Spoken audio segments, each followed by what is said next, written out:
Et hey, seconde partie de la journée, on attaque sur le plateau de Fishing TV en live. Vous pouvez nous suivre via les réseaux sociaux, celui de Fishing TV, soit celui du salon, Facebook en l'occurrence, via le mien également. Et sachez que vous êtes de plus en plus nombreux, les allées sont full, c'est plein, il y a du monde partout, ça fourmille, c'est impressionnant. Ce 30e anniversaire est relativement bien fêté et c'est grâce à vous, bien entendu, puisque vous êtes venus nombreux en masse pour récompenser ce premier rendez-vous annuel de la pêche. Alors, j'ai l'honneur, en ce début d'après-midi, de recevoir ici même à mes côtés Alain Maragout. Salut Alain. Bonsoir à tout le monde. Et merci. Approche bien le micro comme ça, puis tu le quittes plus de ton menton. Ok. Je sais que tu es plus habitué avec une canne à pêche qu'avec le micro, bien entendu. Bonsoir à tout le monde et puis merci de m'accueillir. Ouais, alors, c'est pas rien si on accueille cet accent chantant de l'Aveyron là-bas. Tu officies en compétition, on en a évoqué quelques mots hier lorsque tu étais sur le bassin, depuis longtemps.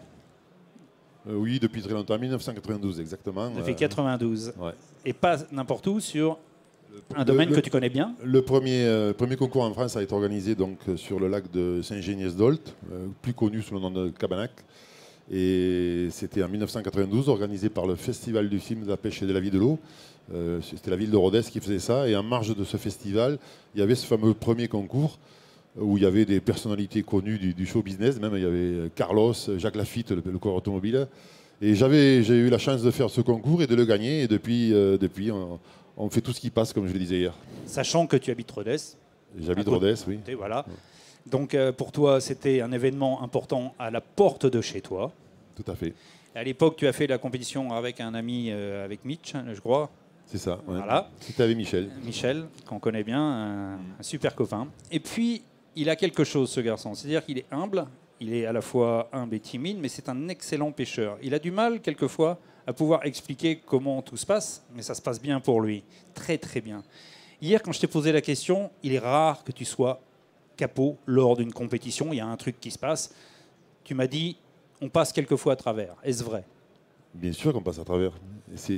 Qu'est-ce que tu entends par passer à travers ? Passer à travers, c'est de se rendre compte le soir qu'on n'a pas fait ce qu'il fallait et que certains y sont arrivés.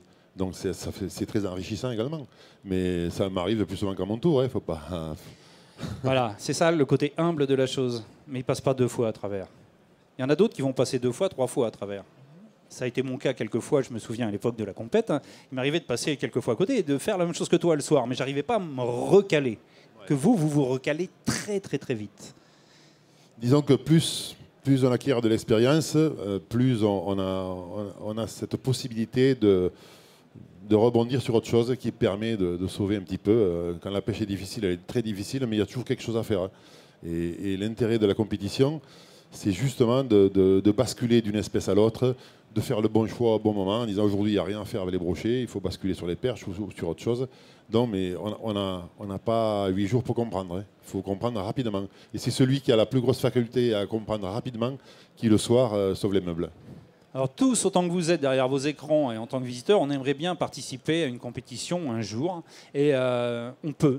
C'est accessible. Vous pouvez vous inscrire à une compétition et participer et croiser Alain et d'autres compétiteurs également lors de ces compétitions.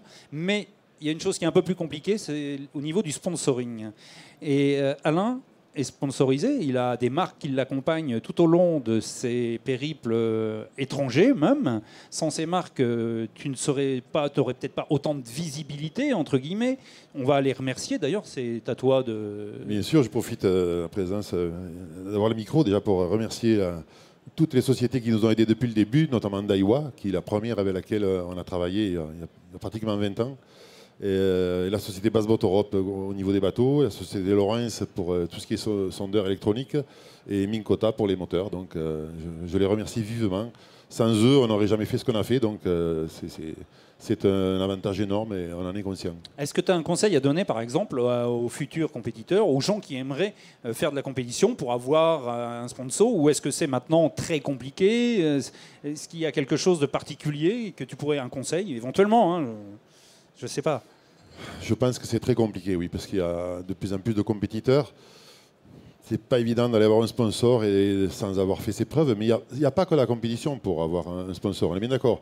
Le fait de pêcher, de participer à des animations, notamment pour les jeunes, on peut avoir des appuis déjà concernant du matériel. Après, les défraiements pour ce qui est déplacement et tout ça, c'est autre chose, c'est plus compliqué. Et on est malheureusement très peu dans ce cas-là à être aidé, donc je les remercie vivement. Je sais, j'ai eu 3 marques à une époque. Je sais bien qu'il fallait être toujours proche de ces marques pour pouvoir être en compétition. Mais quand on démarche une marque, hein, vous pouvez démarcher des marques ici présentes, mais on attend de vous un retour. Hein. Un retour qui est très très important. Alors Alain, c'est par le biais de la compète et puis ces années d'expérience. Mais aujourd'hui, tu n'es pas seul. Tu compétites avec Nico, qui ne peut pas être là avec nous, malheureusement. Mon coéquipier Nicolas est très occupé sur le stand Bassboat Europe. Il n'a pas pu se libérer, donc il m'a laissé tout seul avec mon micro. Et oui, le sponsoring, il est certain qu'il faut un retour. Sinon, la marque n'y s'y retrouve pas. Il faut que tout le monde s'y retrouve. On attend de nous des photos, on attend de nous des résultats, on attend de nous également des petits conseils sur l'élargissement d'une gamme, par exemple. Sur les leurres qui manquent au catalogue. Par exemple, chez Daiwa, on nous a consulté à plusieurs reprises. On a dit qu'est-ce que vous pensez, qu'est-ce qui nous manque comme leurre sur notre catalogue. On a dit nous on voit ça, ça, ça et ça et ça. Et on a l'impression d'être vraiment écouté. Ça fait plaisir parce qu'on voit qu'on sert à quelque chose, en fait. Est-ce que on va parler de l'année qui vient de s'écouler, puisque vous êtes quand même qualifiés, messieurs, très haut. Enfin, vous êtes qualifiés. Vous êtes sur une marge du podium qui est difficilement accessible. Donc, vous avez réussi. On va voir ça tout à l'heure. Hein, c'est ça? Je me trompe? Il n'y a pas de souci. Est-ce qu'il y a un leurre fétiche dans l'année, un plus que les autres? S'il y en a un à retenir. C'est difficile, hein, mais... Oui, chez Daiwa, on a toute une gamme de leurres. Les premières années, on faisait la compétition avec l'appui de Daiwa. On avait les cannes, on avait l'illuminé, on avait tout ce qu'il y a de mieux, je l'ai dit hier. Et en leurre, c'est vrai que Daiwa n'avait pas une gamme très, très étoffée. Donc, on tapait dans tout ce qui existait. Mais cette année, pratiquement, le catalogue, je crois qu'il y a plus de 500 leurres Prorex. Est-ce que Guillaume disait hier, marque. Et cette année, on n'a pas eu besoin d'aller chercher ailleurs parce qu'on a tout ce qu'on veut chez Daiwa. Après, pour reparler du leurre fétiche, il y a un leurre, oui, c'est pas un leurre Prorex, c'est un leurre Daiwa qui existe depuis 4-5 ans. C'est le fameux Défin. Les 2 dernières compétitions qu'on fait sur le Rhône, du côté d'Avignon, et sur Paris, sur la Seine, qu'on gagne toutes les 2, on les a gagnés à 100% avec les Daiwa Défin. Tournament Défin. Voilà. 4 pouces. Voilà, ça c'est un scoop. Hein, parce qu'on ne donne pas toujours ces astuces. La compétition de cette année, c'est bon, c'est bâclé, c'est fini. L'année prochaine, ce sera peut-être un autre leurre, mais il sera toujours dans les références. Nous, on dit toujours avec qu'on a pêché, on n'a jamais caché quoi que ce soit. Mais on le dit à la fin de la compétition. On ne le dit pas au milieu de la compétition. Voilà. Donc si on ne me pose pas la question, je ne dis rien, mais je n'ai jamais menti. J'ai toujours dit, j'ai pêché comme ça. Mais si on me le demande le dimanche matin, je ne vais pas répondre. Voilà. C'est logique. Tu ne vas pas donner la stratégie du jour, bien entendu. Mais est-ce que tu pêches avec ce leurre avec différentes techniques ou est-ce qu'il y a une technique particulière? Alors c'est un leurre qui est parfait pour la verticale. Tout ce qui est pêche verticale, aussi bien au printemps que l'été, que l'hiver. Donc on pêche à 20 mètres, 25 mètres de profondeur jusqu'à 25 grammes avec ce petit leurre. Et après, donc, pour ce qui est pêche de linéaire, disons, lancer ramener plus communément, je basculerai plutôt sur le duck fin, le fameux leurre qui ressemble un petit peu au défin, mais qui a la patte de canard, qui lui est plus solide et travaille un petit peu mieux en linéaire. Donc voilà. On parle des leurres à cendre, bien sûr. Oui, après, pour ce qui est broché, on a les nouveaux spinners Daiwa, Prorex. Donc, Daiwa, Prorex, il faut savoir que c'est la même chose. Les nouveaux chatteurs qu'on a présentés hier dans le bassin. Et puis, tous les swing bait, et toute la gamme. Et d'ailleurs, j'invite tout le public à aller voir le stand Daiwa où pratiquement tous les leurres sont présentés. Alors, on aimerait être sur le bateau avec eux quand ils sont en compétition parce que bon, ils vont très vite, ils sont très forts. On voit, moi je me rappelle la notion du bateau jaune à l'époque, c'était toujours la notion du bateau jaune. Quand le bateau jaune était quelque part, moi je m'écartais bien loin au détriment de voir des poissons monter à droite et que moi je puisse pas les faire. Donc c'était un peu le cas parce qu'on disait hop là voilà Alain, il est dans le coin, il connaît, il sait ce qu'il va faire. Il connaissait pas toujours, il venait, il savait que le poste était comme ça, mais ça marchait ou ça marchait pas. Il y a un repérage qui est fait avant la compète, mais à bord du bateau. il y a ce qu'on aimerait savoir, on aimerait être à bord. Est-ce qu'il y a quelqu'un qui est dédié plus à une pêche qu'à une autre? Est-ce que parmi vous deux, entre Nico et toi, est-ce qu'il y a quelqu'un qui a une pêche plus spécifique que l'autre? Est-ce que vous partagez les techniques ou est-ce qu'il y a une technique que vous faites tous les deux? Oui, en fait, tu me poses deux questions. Voilà. Concernant le repérage, d'abord, le repérage pour nous est capital. J'ai eu l'occasion de dire que les concours, on les a des fois gagnés le vendredi après-midi. Alors qu'on repérait, on se baladait sans canne à pêche à bord. Parce qu'on avait trouvé, notamment la première date cette année qui était à Chastan, c'était un barrage où tout le monde était parti pour aller pêcher le sandre, parce qu'il est réputé pour le sandre. Et on a fait pratiquement le tour du lac au ralenti avec des lunettes polarisantes. Moi, je m'étais mis debout devant. Là. On a regardé toutes les bordures. Et là, on a vu des brochets postés à ras du bord. Quand je dis à ras du bord, c'était à ras du bord. Et on a dit, mais nous, demain, on dit rien, mais on va pêcher le brochet. Et tout le monde est resté un petit peu sur le cul, quoi, parce que tout le monde pensait que ça allait se passer au cendre. Et les brochets étaient... On a fait, le premier matin, on a fait 15 brochets. Il n'y en avait que 3 à la maille, puisque la maille était à 60. Mais c'était la pêche, en fait. Et là, on a gagné les 2 manches comme ça. Donc, comme quoi, il n'y a pas que le sondeur non plus. Il y a aussi l'observation. Ça s'est passé le vendredi après-midi. Sur la Seine, on repère 3 postes et on a tout fait sur nos 3 postes. On les a repérés le vendredi au sondeur. Voilà. Excellent. Et après, donc, quand vous partez tous les deux en compète, est-ce qu'il y en a un qui est plus destiné à la technique de la pêche du brochet et l'autre au cendre ou...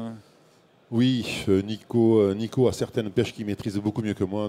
J'ai la chance d'avoir un coéquipier qui est extraordinaire, à tous les niveaux, je le précise.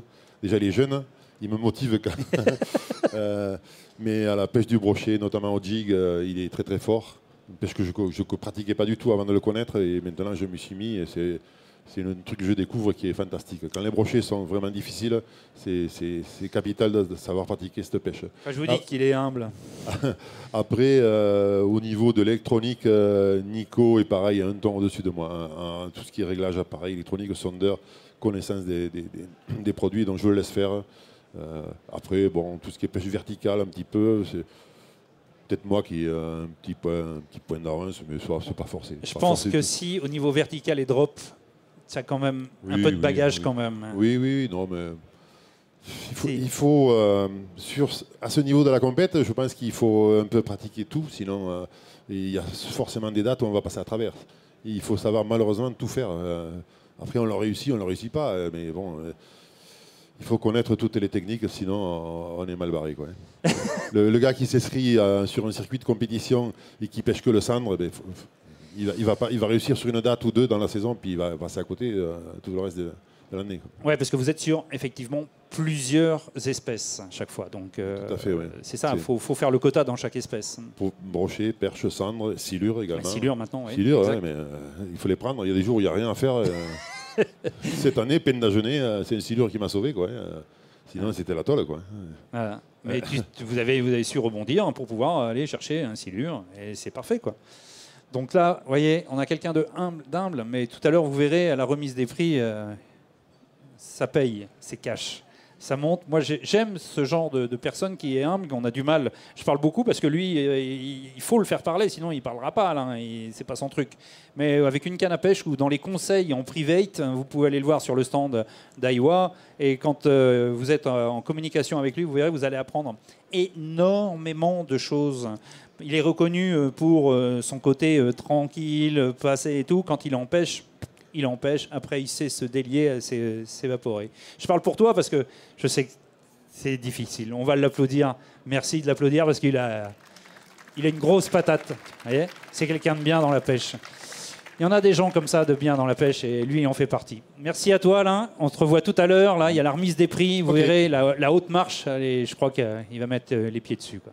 Et là, il va peut-être y avoir un peu d'émotion, voire beaucoup d'émotion. Je vous conseille d'être présent à 17h, ça va être chaud, brûlant. Allez, on se retrouve pour un nouveau direct. Tout à l'heure, ici même. T'es déjà parti, toi. Au revoir, Alain. Allez, à tout à l'heure pour un prochain direct.